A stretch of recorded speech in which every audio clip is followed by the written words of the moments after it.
Hi, welcome to Conversations with Clinician Researchers. My name's Prof Thomas. I'm the Research Education Lead for the Tropical Australian Academic Health Centre, also known as TAAHC. Today, we're going to speak to Dr. Gail Kingston. She's the Assistant Director of OT at the Townsville HHS. Hi, Gail. Hello, Ray. So, before we start, I'm going to ask you more specific questions. Tell us more about your role at Townsville and how research is integrated into that. So I am the Assistant Director of Occupational Therapy at the Townsville Hospital. It's a 50% clinical load, and my area of specialty is hands. That's what I specialise in. At the moment, I'm currently doing a clinical research coordinator role.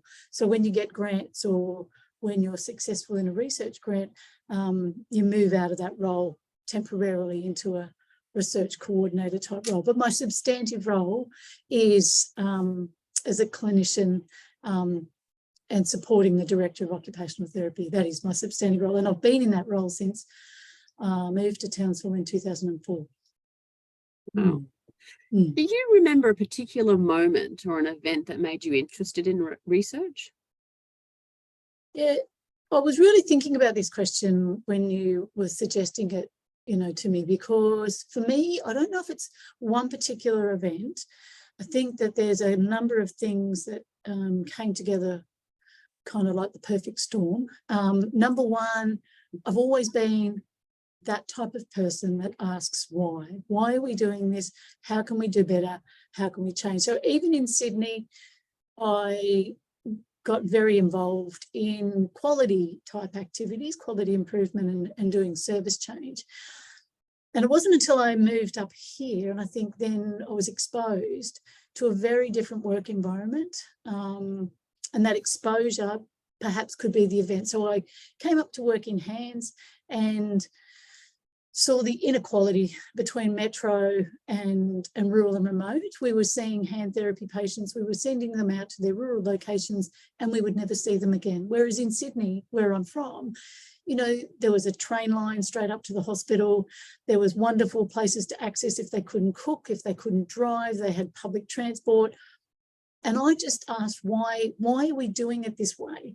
And I guess that was possibly the event. I asked again why, and the opportunity presented itself in that there was an academic at JCU who heard that I was just asking questions and said, would you like to do a bit of a survey of these patients? And that's what started the ball rolling, I think.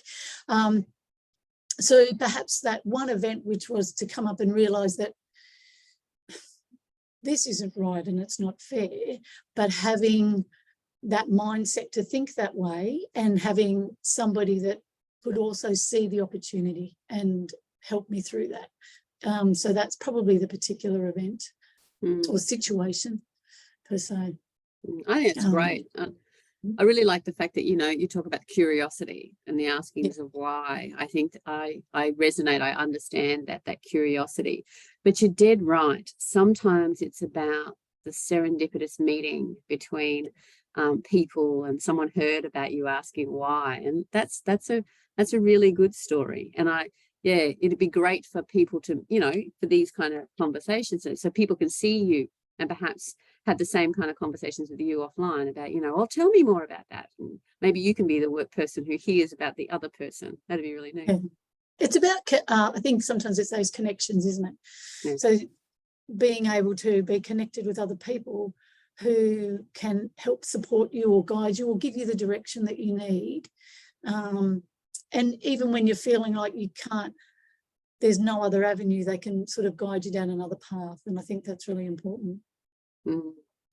And so you for all intents and purposes, you're successful. You had your PhD, you went and did your research, you got all that. Yeah. You got a grant, you're on your way, you're doing great.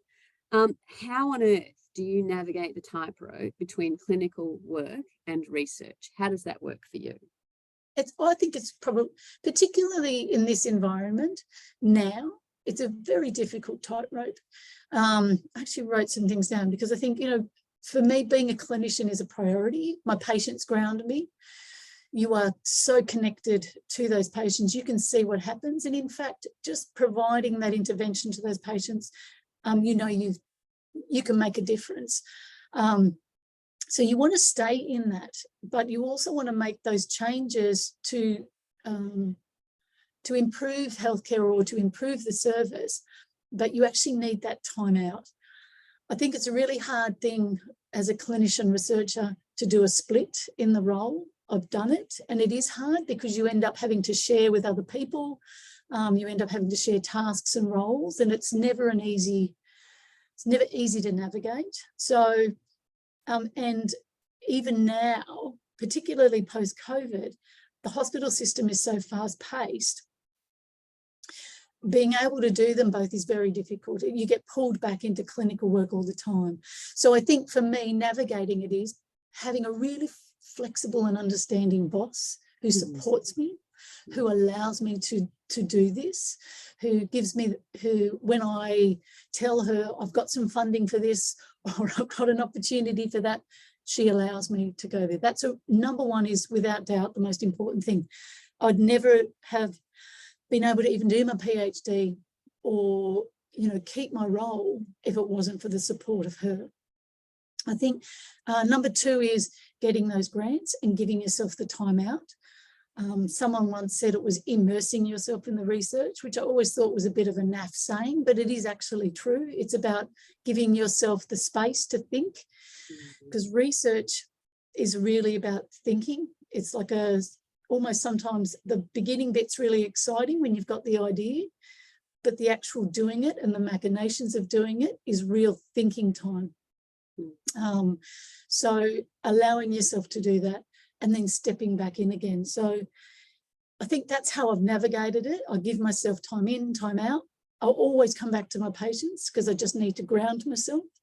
And they're also a great source of recruitment. They always want to help you. You're not so far removed from them. They know that you get it and they want to help you. They want to be part of that journey as well. So I think that's the main way that I've done that. That's amazing. That's amazing. If you were to talk to someone about, people who are interested in research, not quite sure what to do about it, or how to start, and they see someone like you, and from an outside perspective, you've got it all, you're the winner, you got your PhD, like I said before, or no, but it's like, that's something that people look up to. How would you talk to them about, do you think they need a research hire degree in order to do this? No, never, not at all. I often said that the research degree grew on me a bit like mold. The next thing I knew, I was covered in it. But to start with, it was a simple retrospective survey that I wanted to find out about the experiences of my hand therapy patients who lived in rural and remote areas. It was a discrete study. It was really interesting. And I published that, and that was really valuable, and it was a small, sizable chunk. It didn't need to be something that was huge. So you definitely don't need to. It just so happened that there were so many other things I started asking, and the woman that eventually became my research, my PhD supervisor, Professor Marion Gray, who's since left JCU, she saw it in me, and I went down that path, and I was kind of a willing participant, but you don't have to do a PhD. You really don't. Those small, I know some people say they don't like the smaller projects. They want to do something bigger, service change, but I don't agree. I think it's about making change at whatever level you can and feeling as though you're making a difference. And so definitely you don't have to do a master's or a PhD. Just find someone. Partnering with people and collaborating with people is by far the best way to get into research.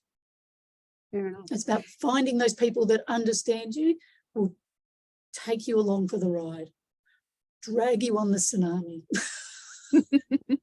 Look, you sound really motivating, right? You listen to you, and you sound like people would like to do some of that. How do you keep up your motivation?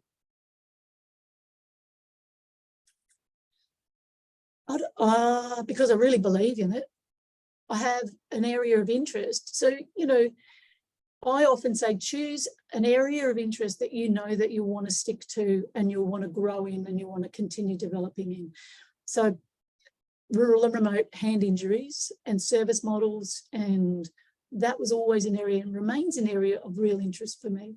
And so being able then to look at different methodologies has been fascinating. So I've moved from a qualitative, I've done some, you know, quantitative methodologies. I did a clinical trial, but now I'm also doing health service, you know, research with looking at a discrete choice experiment. These are things that I never in my wildest dreams would ever have thought that I could do.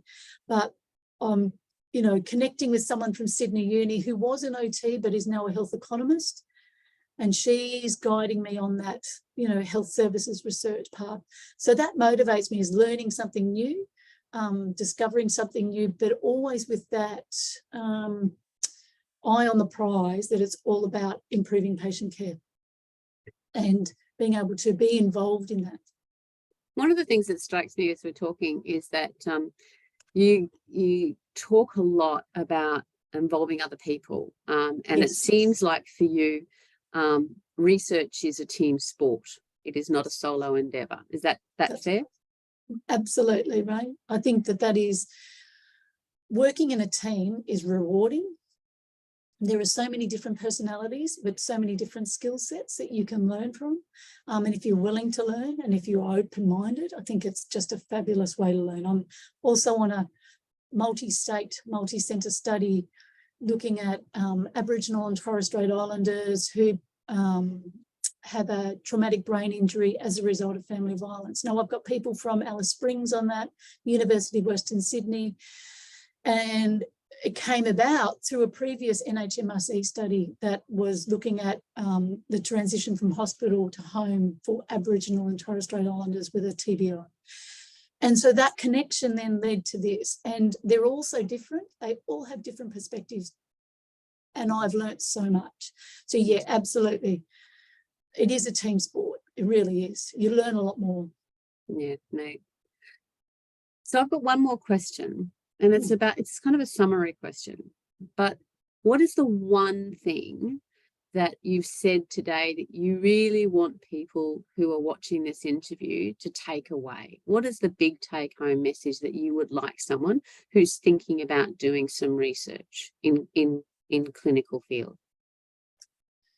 If you have a desire to see change in what you do, don't be afraid to ask.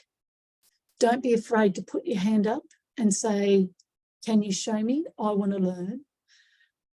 Don't be afraid to say you don't know what you're doing, and make those connections and collaborate, because it is really rewarding. Excellent. Thanks heaps, Gail. Great talking to you today. Yeah, no worries, Ray.